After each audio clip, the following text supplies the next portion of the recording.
means your system's Hyper-V hypervisor isn't set to start automatically, which FACEIT requires for TPM secure boot attestation.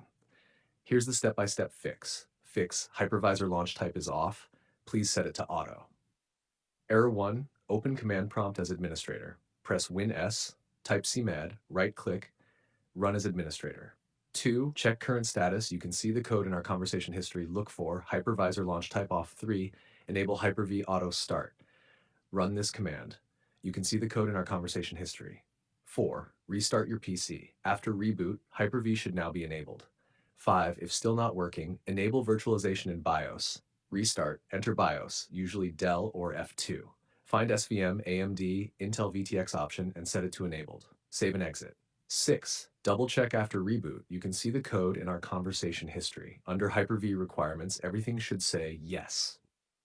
Why this happens. Hyper-V, the virtualization layer, is required for TPM attestation plus secure boot validation. If it's set to off, FACEIT anti-cheat won't run. Do you want me to also